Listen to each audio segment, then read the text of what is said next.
Jeff joins us on the set right now. It's good to see you. Jerry Blevins alongside. How's everything, Jeff? Everything's good.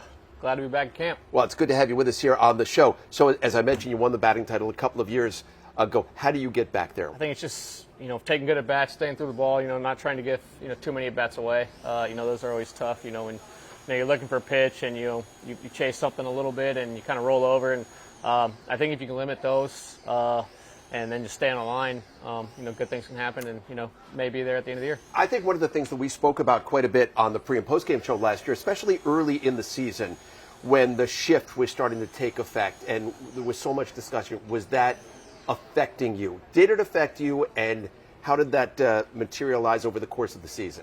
I don't think it affected me too much. I think when they do shift, I had the ability to get a hit if I wanted to, and yep. I would just kind of take it. As well as anybody in the game. I like taking that hit. Now it's you kind of look out there and they're all kind of spaced a little bit different. Yes. There's not that huge hole out there to hit it in, but so I think it's kind of simplifying the approach as well.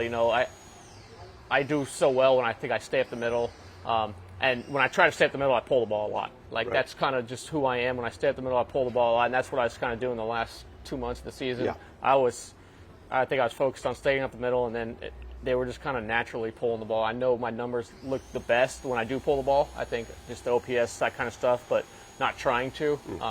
It's just going to happen for me. So yeah, you talked about the batting title a couple of years ago, and I saw you have a brand new set of wheels. Did you have? Congratulations, first of all, because that's pretty awesome. Did you have any say in the color? What is that? Periwinkle? Not sure. It's a cool looking blue. It is cool. Yes, that was the Francisco Lindor present. Yes. He was true to his word. Got me a car, Ford Bronco. So super stoked on it. It's back at home.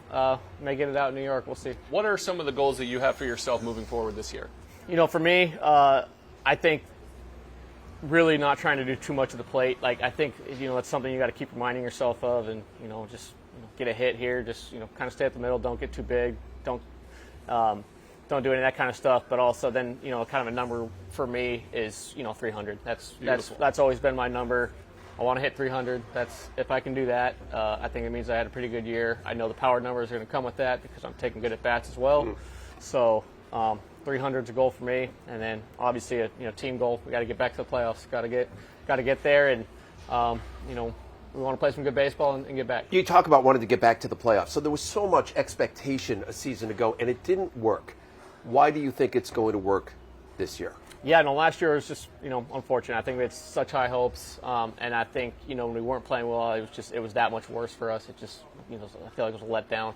It was a tough season, but this year we got a few new guys. I like what we've done with the team. We got some new vibes, and we'll see how we play well together. I think we would be remiss. Right before we came on, Jerry and I were talking about something you did this offseason with a little golf club in your hand. Yeah. Your ability to hit the ball on the baseball field is well known, but I think your prowess on the golf course is starting to become a world renowned as well. You won that celebrity tournament. Yeah, no, that was one of the highlights of my off season. I didn't get to play a lot of golf.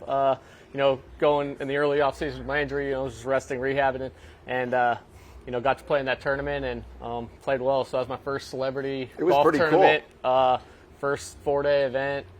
Just everything about it was awesome. You beat Annika Sorenstam, one of the legends of the game, right? That was tough because I remember the first day I played really well. I think I shot 71, and I thought I'd be leading, and then all of a sudden I think Annika was playing behind me. She shoots a bogey-free 68. It's her home course, too.